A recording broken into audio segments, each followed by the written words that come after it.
Tá no ar mais um episódio do Virada Paulista Podcast. Comigo, Guilherme Campos, hoje de carreira solo. Fazia um tempinho que não tem episódio aqui pra vocês, né? Isso é bem a verdade. Problemas dos participantes, problemas pessoais aí deles, que eles não conseguiram se organizar pra gravar, né? Problemas de agenda. E eu também tava com um problema de saúde, ainda tô com um pouquinho de tosse. Uma tosse que vem durando um tempo e tá sendo um grande problema pra mim poder gravar aqui pra vocês, que eu não tô conseguindo ficar muito tempo sem tossir, né? Falar e tossir. Então ficou um pouco difícil de gravar, mas hoje tô tentando aqui gravar. Se por acaso saiu uma tossezinha ou outra, vocês me desculpem.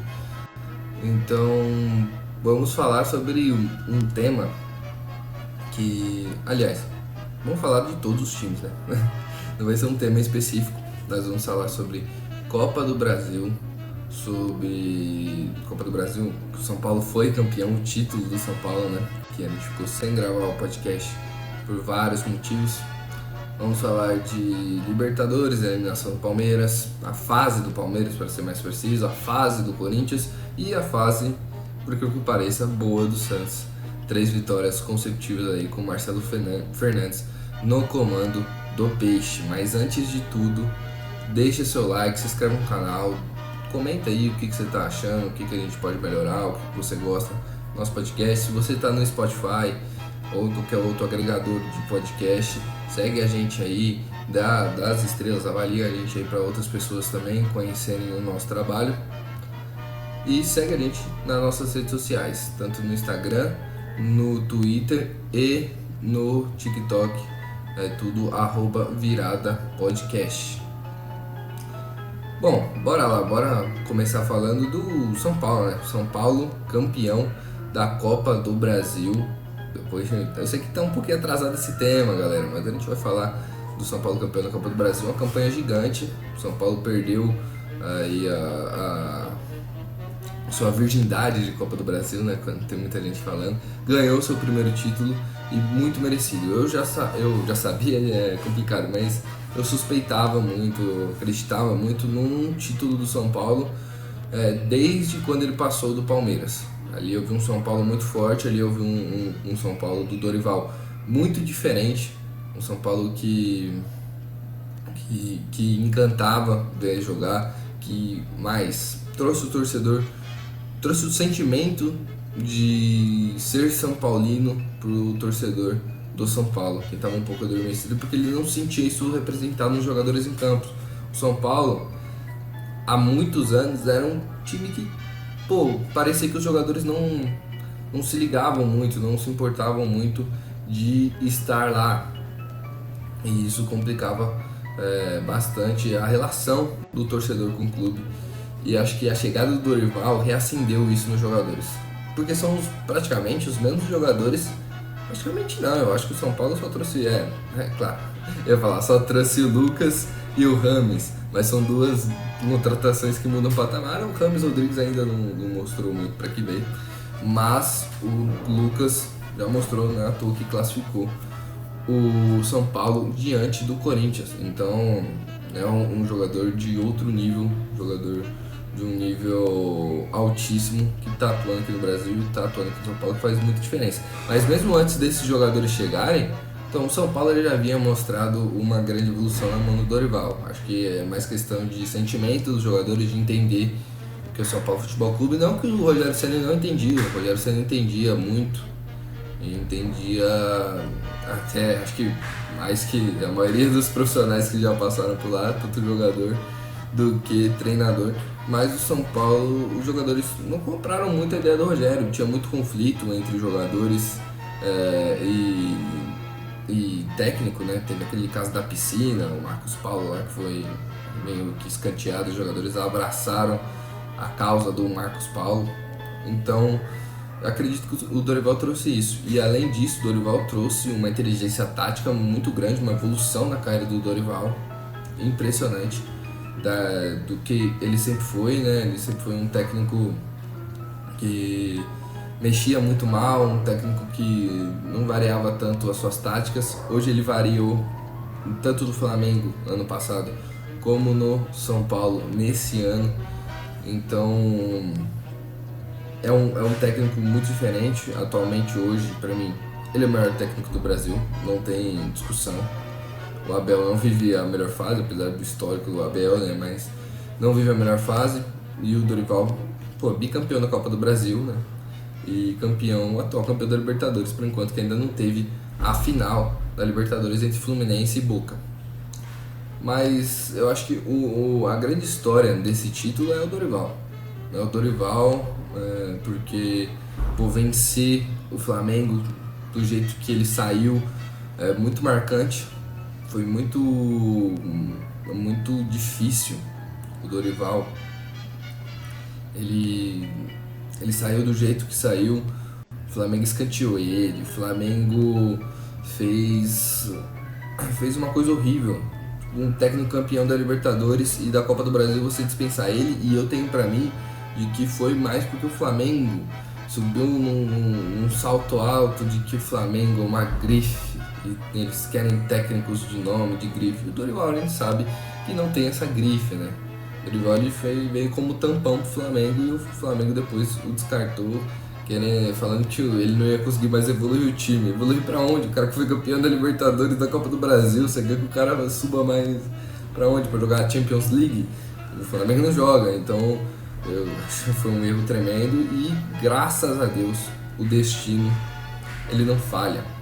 A lei do retorno, ela não falha.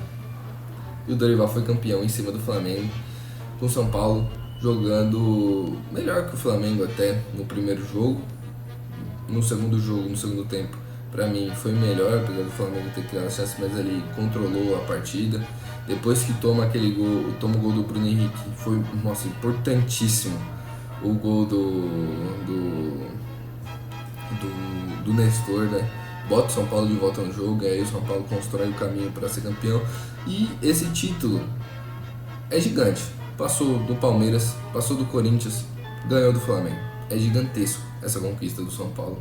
E tem alguns personagens que a gente tem que destacar. O primeiro que eu vou destacar tá no gol, o Rafael. Simplesmente o São Paulo achou um goleiro. Depois de muitos e muitos anos, desde que o Rogério Ceni parou, o São Paulo, o Rogério parou em 2015, né? E o São Paulo não conseguiu achar um outro goleiro que fosse bem no gol, que conseguisse se estabilizar. Já teve até goleiros que teve alguns momentos, como o Volpe teve os seus momentos, mas não chegou nem perto de ser um goleiro seguro para o São Paulo, na toa que não deu certo e está de volta lá no México. Rafael, impressionante, algumas pessoas criticou bastante ele na questão de pênalti contra a LDU e tal, mas ele pegou um pênalti contra o Sport, se eu não estou enganado, que classificou o São Paulo para as quartas de final. E assim, fez defesas importantíssimas contra o Palmeiras, contra o Corinthians, contra o Flamengo. É um personagem fundamental nesse título do São Paulo, assim como o capitão Rafinha. O Rafinha, ele chegou no São Paulo, muita gente tinha dúvidas sobre ele, sobre o desempenho dele no São Paulo por conta da idade. Ele já tem, acho que se eu não tenho enganado, 37 anos. E é válida a dúvida, né? Um jogador de 37 anos lateral, você tem a dúvida, a não ser que ele for muito diferente. E o Rafinha, ele é um jogador muito bom. Ele é um capitão nato. Vencedor. E tá jogando muita bola. Jogando muito. Ele fez gol nessa campanha contra o Palmeiras. É um cara que merece o seu destaque. Um cara que evoluiu muito nas mãos do Dorival, assim como o outro lateral do time, o Caio Paulista. Simplesmente escanteado no Fluminense. Chegou no São Paulo, tomou conta da posição, que tinha o Wellington, né, que voltou de lesão e tá no banco pro Caio Paulista, porque o Caio simplesmente dominou a posição. Impressionante que ele vem jogando na mão do Dorival. Beraldo, outra revelação aí do São Paulo, que começou ano passado com o Rogério, a gente tem que falar isso, mas que destaque que o Beraldo se tornou nessa equipe do São Paulo, fundamental. Quando ele se lesionou, o São Paulo deu uma bambeada ali nos jogos, acabou ramelando um pouco ali, a gente viu que o tricolor sentiu muito a falta dele. O Arboleda também outra peça fundamental. O Dorival achou uma posição pro Alisson, que acho que é a melhor coisa que aconteceu na carreira do Alisson, que assim, revelou recentemente o caso dele de depressão, então a gente tem que ter uma sensibilidade para falar do Alisson um pouco, porque ele revelou que ele pensou em se matar, que os jogadores foram o Luciano, acho que o Rafinha também foi falar com ele, até o Mike do Palmeiras, que é amigo dele da época de Cruzeiro, eu acho que eles são da base do Cruzeiro os dois, se eu não estou enganado, foram lá para ajudar ele, para ele não cometer esse que seria uma fatalidade. Então, assim, é um jogador que evoluiu na mão do Dorival, acho que achou a posição dele e tem seu destaque na Copa do Brasil. Pablo Maia, muito bem, tem que se destacar. Nestor fez o gol do título, ele vem numa crescente. Muita gente criticava o Nestor por essa oscilação dele, horas bem, outras horas mal, e ele achou uma consistência, pelo menos na Copa do Brasil. Ele vem jogando bem. E aí a gente fala dos caras que, pô, o Lucas, não preciso nem falar que é importantíssimo, né? O jogo que ele faz contra o Corinthians é um negócio absurdo. O jogo da volta contra o Corinthians é abissal. Claro, tem a polêmica que fala que o gol dele foi de mão, mas ele jogou demais, ele acabou com o Corinthians. Ele foi importantíssimo nessa classificação do São Paulo e no título. Voltou, tá feliz, tá jogando bem, agora caiu um pouquinho de rendimento, mas eu acredito que vai voltar, é um jogador muito diferente. A gente vê quando ele pega na bola que ele ainda tá no ritmo de Premier League, ele acelera, ele é muito forte, ele é muito rápido. Os jogadores aqui não entendem a velocidade do Lucas e ele teve vantagem nisso, principalmente no começo quando ele chegou. E a gente tem que falar dele, né? Jonathan Calleri, assim, a cara do São Paulo dos últimos anos, desse São Paulo, pra falar a verdade, desse São Paulo, Dorival. Raçudo, aguerrido, não desiste. É um cara que foi muito criticado por não fazer os gols nos momentos essenciais. A gente vai lembrar da final da Sul-Americana, em que ele perdeu alguns gols e fez um gol importantíssimo no Maracanã, né? Que deu uma vantagem pro São Paulo para jogar tranquilo no Morumbi, sem precisar reverter resultado, nada, apenas jogar futebol. Assim, é um cara fantástico, é um grande centroavante. Poucos centroavantes fazem o pivô, a parede como ele faz e tem o poder de finalização que ele tem. Seja pelo alto, seja por baixo, ele é um cara que tem um posicionamento extremamente preciso. Ele é muito bom e a gente tem que valorizar ele. Ele merecia esse título, ele merecia, acho que questão de ídolo é muito relativo, mas ele merecia ter essa alcunha de ídolo, né, do São Paulo. Bom, acho que falei bastante de Copa do Brasil. Vamos pular para outros assuntos porque já são 13 minutos de podcast aqui.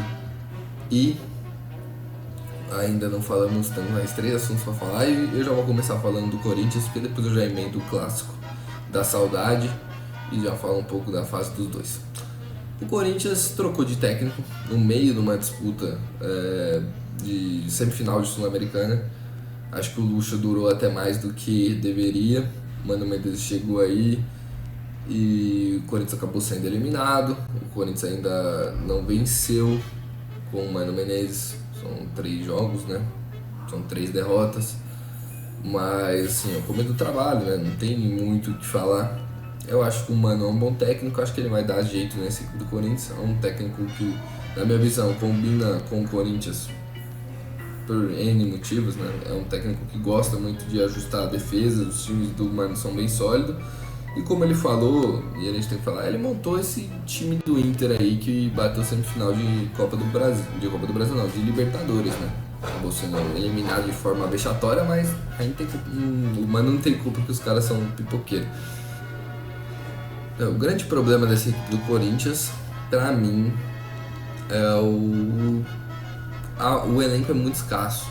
Eu acho que o Corinthians vive uma guerra civil nos bastidores que não ajuda em nada. Galera, tá tendo uma obra aqui perto de casa. Não se incomodem se você ouvir barulhos de obra, porque infelizmente o meu escritório aqui ainda não é acústico. Mas em breve, quem sabe. Mas como eu tava falando, o Corinthians ele tem um grande problema pra mim, que é a guerra civil que se vive nos bastidores do Corinthians. É uma equipe muito... Mano, não tá dando pra gravar, velho. Simplesmente. Não dá, velho. Não dá.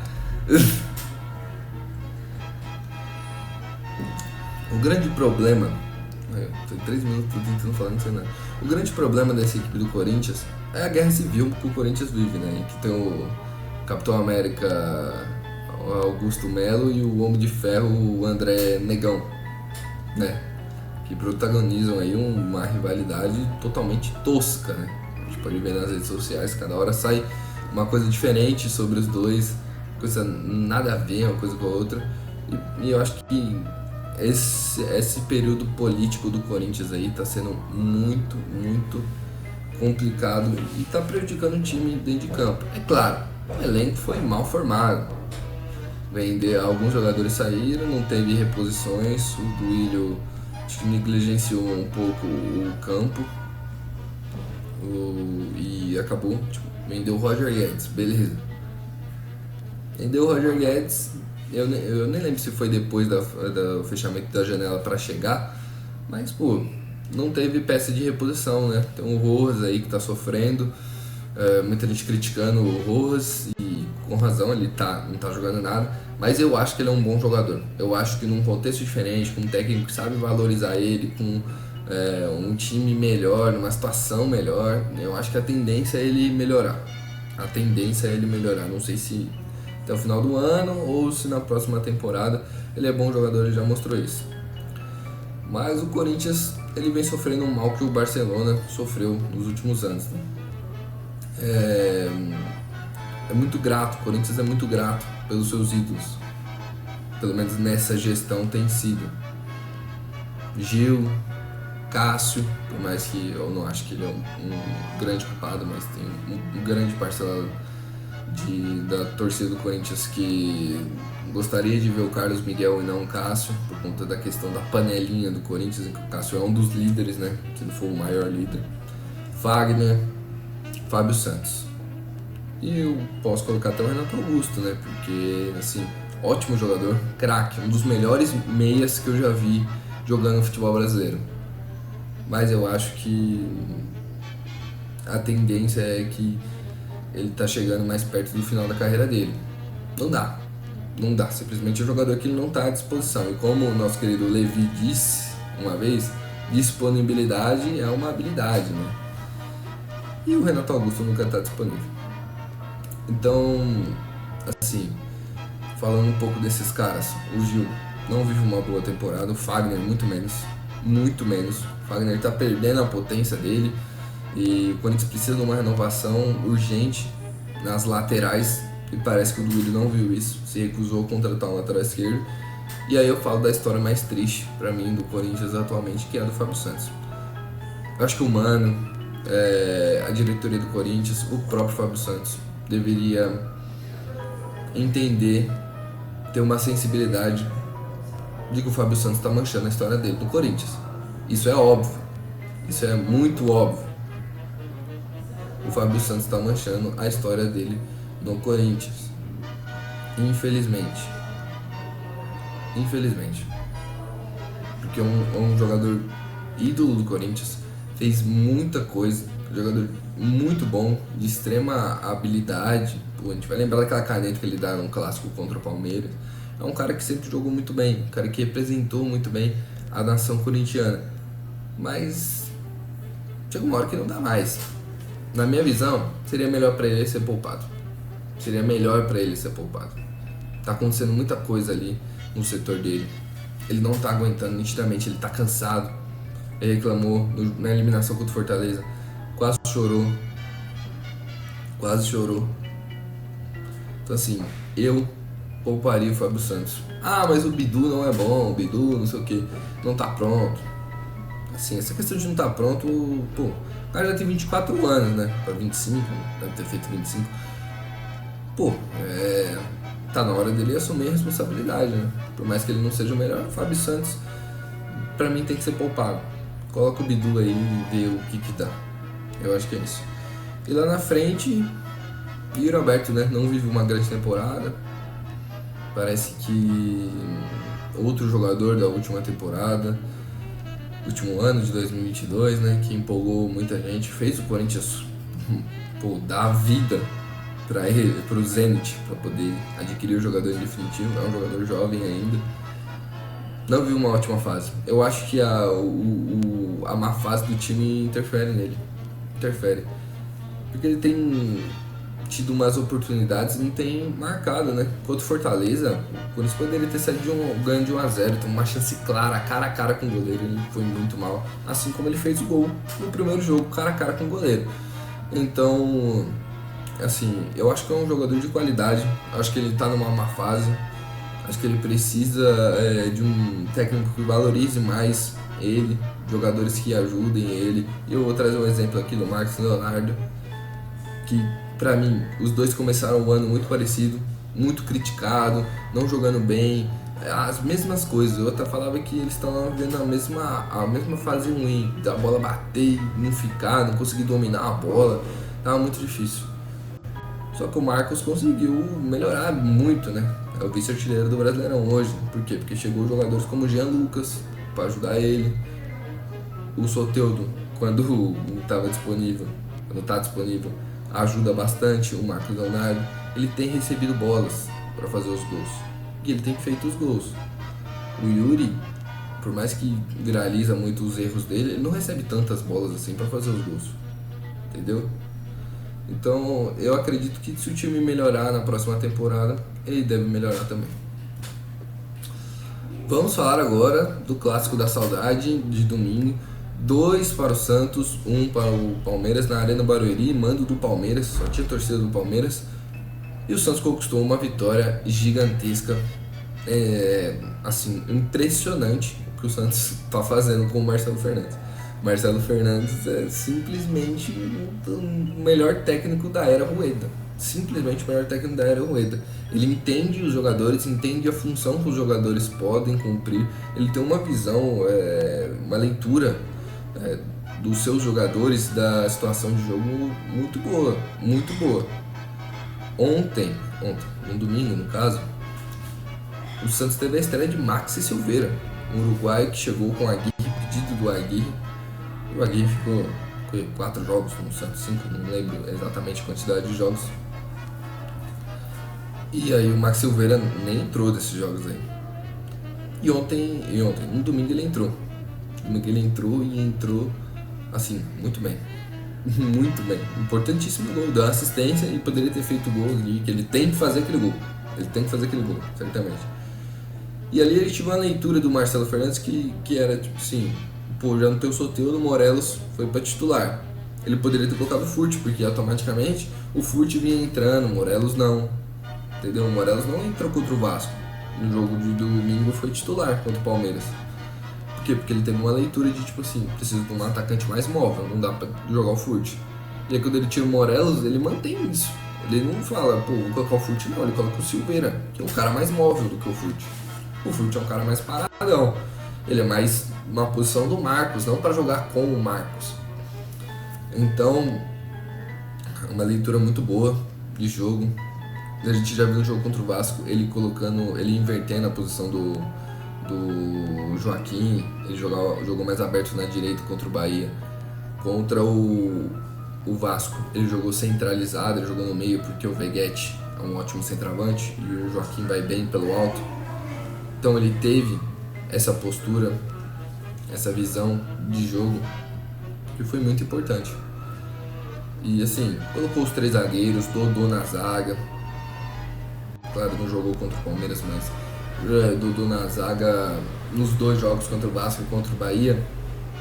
E tipo, o que vinha sendo muito criticado, não estava conseguindo fazer nada, né, como lateral, se mostrou um bom zagueiro, saindo bem com a bola, ele jogando. O Kevson fez uma ótima partida contra o Palmeiras, não foi tão bem assim contra o Vasco, que entregou um gol, mas depois melhorou. Então ele deu a confiança para os caras, colocou os caras aonde eles se sentem confortáveis de jogar. E ele tem uma ideia, ele treina. Parece que os outros técnicos que passou pelo Santos tinham uma ideia fixa, não se adaptaram aos jogadores e falaram, não, eu quero que vocês façam isso. E os jogadores não conseguiam fazer. E o Marcelo teve a leitura perfeita. Ele falou: vocês conseguem fazer isso? Então vamos fazer isso. E assim, genial. Genial. É uma coisa simples, mas no meio de toda essa confusão, é genial o que o Marcelo Fernandes fez. O Santos fez 3 gols em 3 jogos aí seguidos fazendo gol de jogada ensaiada. Gol contra o Bahia, gol contra o Vasco e gol contra o Palmeiras, tudo de bola parada, que era um déficit gigantesco do Santos. O Santos não fazia gol de bola parada e vinha tomando muitos gols de bola parada. É o time que mais tomou gol de bola parada do Campeonato Brasileiro. Então, por mais que tenha tomado contra o Palmeiras, ele melhorou esse quesito. Ele melhorou. O Santos vem sofrendo bem menos na bola aérea, na bola parada, do que vinha sofrendo antes. Assim, é um time muito melhor. É um time impressionantemente melhor. Parece que é outro time. Quando acaba aquele jogo do Cruzeiro, a sensação é de rebaixamento. E o Marcelo Fernandes reconstruiu isso junto com os jogadores que voltaram. Alguns voltaram a jogar em alto nível, outros ainda continuam estagnados, como o Lucas Lima, né? Mas o Santos está sobrevivendo. E o Santos abriu 3 pontos da zona de rebaixamento. E foi muito importante. E a gente falou de Marcelo Fernandes, e agora eu vou falar um pouco do Palmeiras e vou falar de Abel Ferreira, que não vive sua melhor fase, tanto na beira do campo como fora de campo. As entrevistas do Abel vem mostrando que ele não tá bem. Ele não tá bem, é isso. Ele não tá nada bem. Ele tá dando declarações muito, muito ruins. E o trabalho dele também tá sendo ruim. Essa aqui é a grande verdade.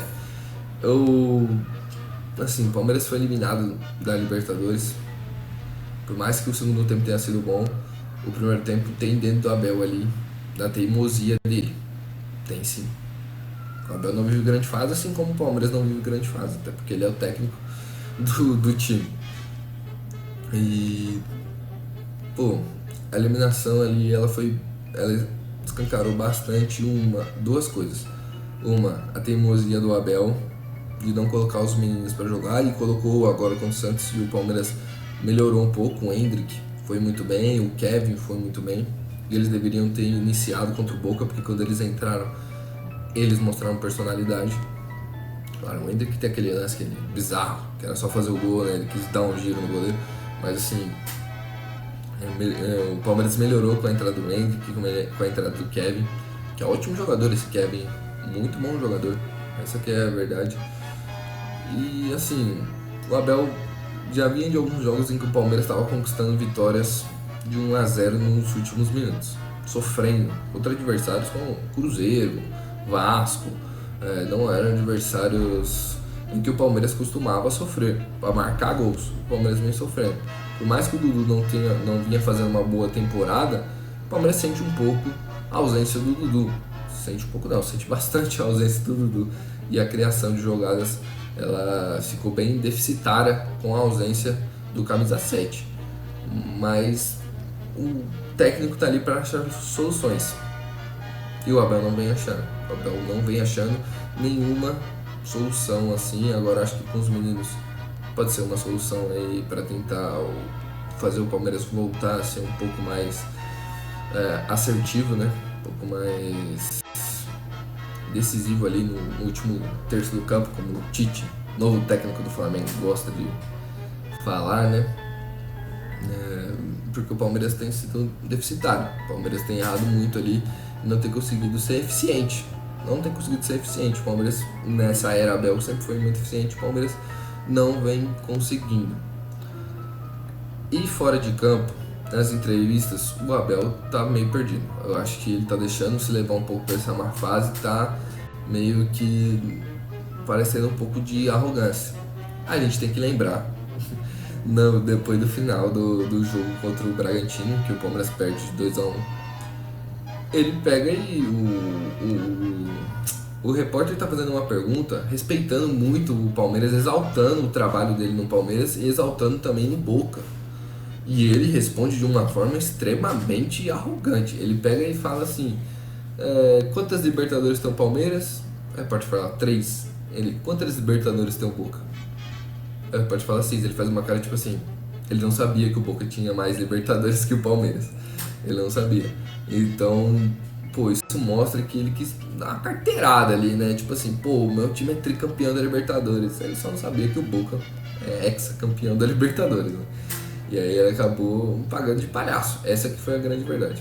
E aí no jogo de domingo contra o Santos, em que o Palmeiras, no primeiro tempo, ele foi melhor que o Santos, mas o Santos sempre teve a sua postura ali. O Santos fez um bom jogo dentro das suas limitações, dentro da sua proposta. E o Palmeiras tentou muita jogada aérea, porque essa é a jogada do Palmeiras, né? Muita jogada aérea, muita. Utilizou muito pouco o meio. Tinha ali como zagueiro central do Santos o Messias, o Palmeiras não forçou o jogo em cima do Messias, que é um cara lento, é um cara que dá bote seco pra caramba. Então o Abel não teve essa leitura, o Abel teve uma leitura completamente equivocada do jogo. E o Palmeiras, no contexto inteiro, o Palmeiras chutou mais de 20 bolas no gol assim, finalizações, e só 4, 6 no gol, se eu não tô enganado. Que eu não tô com a estatística aberta aqui agora. Mas, pô, é decepcionante, né, pra torcida do Palmeiras. Perdeu um clássico depois de ser eliminado da Libertadores. E tipo, você vê o Botafogo se recuperando, né, vencendo o Fluminense no Maracanã com o mando do Fluminense, né, torcida do Fluminense lá em peso, o time que acabou de se classificar para final da Libertadores. E assim, o Palmeiras parecia que não tinha outra jogada, estava insistindo muito nas jogadas de bola aérea e por mais que tenha ganhado algumas, parou no João Paulo e acabou meio que ficando sem ideias. E aí no final do jogo ele pega e fala que os gols do Santos foram mais demérito do Palmeiras do que mérito do Santos. Depois o Marcelo Fernandes foi na mesa redonda e até respondeu isso. Ele falou que pô, não tem como eu falar isso porque é um clássico e tal, que por mais a fase do Santos é um clássico e clássico a gente sabe que pode acontecer tudo. E assim, muito arrogante essa resposta do Abel, muito arrogante. Você tirar o mérito do adversário, pra mim ele só diminui o seu tamanho.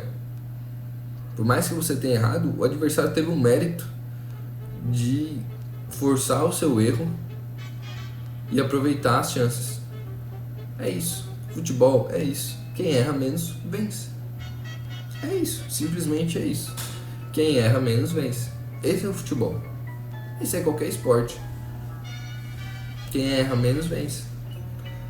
E, pô, o Palmeiras falhou.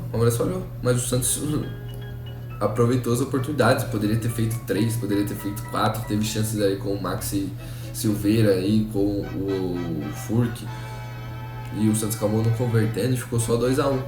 Mas assim, ele não pode vir falar um negócio desse, né? É muito feio, eu acho que fica feio até pra ele. Ele já não vive uma grande fase com a imprensa, aliás, ele nunca viveu, né? E aí ele fala uma coisa dessa. Eu acho que o torcedor do Palmeiras não se sente mais aliviado por ouvir isso do seu técnico. Eu acho que se sente mais trouxa, né? Porque, pô, meu time perdeu porque ele foi horrível, perdeu pra um time ruim, então, já que é isso que o meu técnico tá falando, perdeu pra um time ruim e ele foi pior que esse time ruim, segundo o que o técnico do Palmeiras tá falando. Então, pô, que fase ruim que viu o Abel, um ótimo técnico, acho ele um dos melhores aqui do Brasil, pra mim poderia ter ido pra seleção brasileira com tranquilidade, mas, assim, ele precisa de alternativas. Mais uma outra coisa que eu preciso falar. O elenco dele é bem pobre, né? Em quesito de peças, de mudança, né? De um time que a tendência é brigar por tudo, que quer brigar por tudo. Acho que se comparar ele com o Vasco, com o Santos, é um puta elenco, né? Um baita elenco. Mas, se você comparar com o Flamengo, olha quem que entra no banco do Flamengo, que é o grande rival do Palmeiras nos últimos anos, é o Flamengo, a gente precisa falar. Mas tem o Corinthians, tem o São Paulo, tem o Santos, são clássicos aqui do estado de São Paulo. O grande rival do Palmeiras nos últimos anos é o Flamengo. Olha as opções que o Flamengo tem de banco. Olha as opções que o Palmeiras tem de banco. Basicamente é só o moleque. E o Breno Lopes. E o Flaco Lopes. Só os Lopes. A família Lopes tá em peso no Palmeiras. A diretoria deu uma negligenciada um pouco nessas contratações. Isso aí é óbvio, é nítido, qualquer um vê. A Leila não investe tanto quanto ela era patrocinadora, como presidente agora. E o Palmeiras está sofrendo com isso. Apenas 2 contratações na temporada, não tem muitas peças de reposição e tem que contar com os moleques. Por mais que os moleques, alguns, estão respondendo, outros nem tanto. E eles são jovens ainda, eles estão em adaptação ao profissional. Não dá pra você contar com o seu banco recheado de moleques. Você pode ter 1, 2, 3, 4 moleques ali pra você compor em determinadas situações. Mas você ter muito moleque, o banco do Palmeiras hoje é a maioria moleque da base. E isso tem dado problema na equipe profissional. Na equipe titular. O Dudu machucou e não tem simplesmente substituto. Eu acho que agora o Kevin deve ganhar essa vaga. Mas o Abel demorou pra entender isso. E aí, de novo, a crítica ao Abel. E assim, o Palmeiras tá numa fase que, não sei, a tendência é que não conquiste o título brasileiro e termine com 2 títulos na temporada, que é a Supercopa, né? E o Campeonato Paulista. É ruim, 2 títulos na temporada não é ruim, mas a torcida do Palmeiras queria mais e acho que esse time poderia dar mais. E eu acho que o Abel tem sua parcela de culpa, mas a diretoria também tem uma grande parcela de culpa de investimento. Precisava investir mais nessa equipe e acabou não investindo. O Palmeiras precisava de jogadores, não de avião, dona Leila, não de avião. Talvez até precisasse do avião, mas precisava do jogador também. Então o Palmeiras precisa aprender, tomar essa temporada como lição, terminar classificado para Libertadores, que eu acho que vai acabar de qualquer jeito, e tomar essa temporada como lição para a próxima, sobre os acertos, sobre os erros, principalmente sobre os erros, para a próxima temporada de 2024, o Palmeiras conseguir voltar a brilhar aí no cenário nacional e internacional.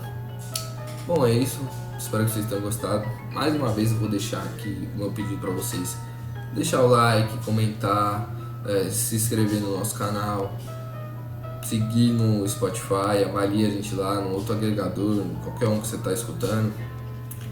Também vai no nosso Instagram, no nosso TikTok, no nosso Twitter, tudo @viradapodcast, e ver os conteúdos que a gente está lançando lá, que está sempre tendo novidade, sempre tendo, a gente está numa onda bastante rios, um pouco mais descontraído, mas também tem sempre notícia, tem aspas, tem tudo um pouco lá no Virada, no Instagram, no TikTok e no Twitter. E é isso, tamo junto e valeu!